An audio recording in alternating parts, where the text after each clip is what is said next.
सम्भाषणसन्देशसंस्कृतमासपत्रिकायां प्रकाशितानां बालकथानां ध्वनिप्रसारणम् इदं बालमोदिनी इति। नमः अमृतादेव्यै। 30-17 वर्षे राजस्थाने जोधपुरे प्रवृत्ता घटना एषा। खेजर्ली नामकस्य ग्रामस्य पार्श्वे एव शमीवनम् आसीत्। खेजर्लीवासिनः सर्वे विष्णोयी परम्परायाः अनुयायिनः। सा च परम्परा जम्बेश्वरमहाराजेन आरब्धा। पशुपक्षिकीटादयः तरुलतादयः च तस्यां परम्परायां पूज्यत्वेन मन्यन्ते। अतः एव शमीवृक्षविषये अपि खेजर्ली ग्रामवासिनां देवत्वबुद्धिः आसीत्। तदानीं राज्ञः अभयसिंहस्य शासनं प्रचलति स्म। तेन कश्चन प्रासादः निर्मितः।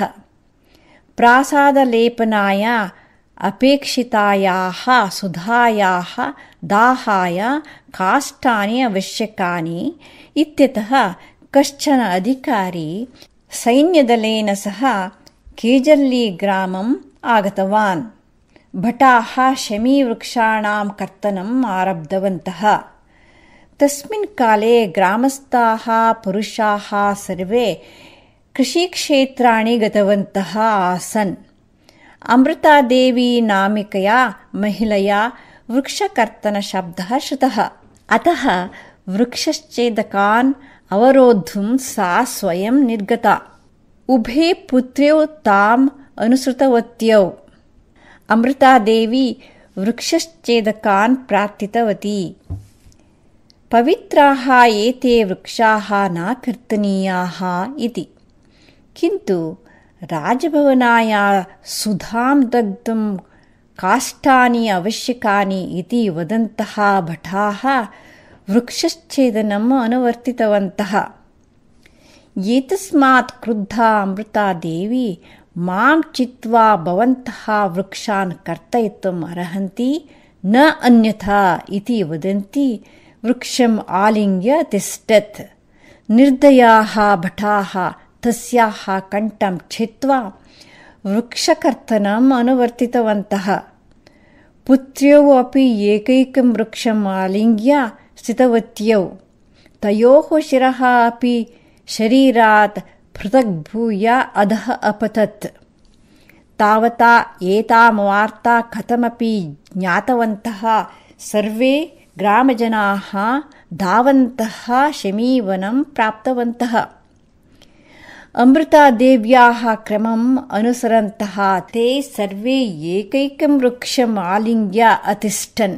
सैनिकाः तु निर्दयं जनानां शिरांसि कदलीलावं कर्तयन्तः वृक्षच्छेदनम् अनुवर्तितवन्तः।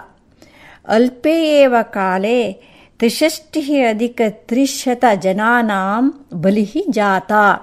अत्रान्तरे एषा वार्ता राज्ञा जाता। सः महतीं दिग्भ्रान्तिम् अनुभवन् वृक्षच्छेदनकार्यं निवारितवान्। प्राणत्यागं कृतवताम् अन्त्यसंस्कारः यथाविधिः प्रवृत्तः। प्राणार्पणं कृतवतां स्मरणार्थं राज्ञा 63,300 नूतनानि शमीसस्यानि तस्मिन् ग्रामपरिसरे आरोपितानि। अद्यापि राजस्थाने बहुत्र भाद्रपदशुक्लदशम्याम् अमृतादेव्याः वीरगाथा पठ्यते गीयते स्म। भारतसर्वकारस्य अरण्यपरिसररक्षणविभागेन श्रेष्ठाय परिसरसंरक्षकाय अमृतादेवी प्रशस्तिः दीयते।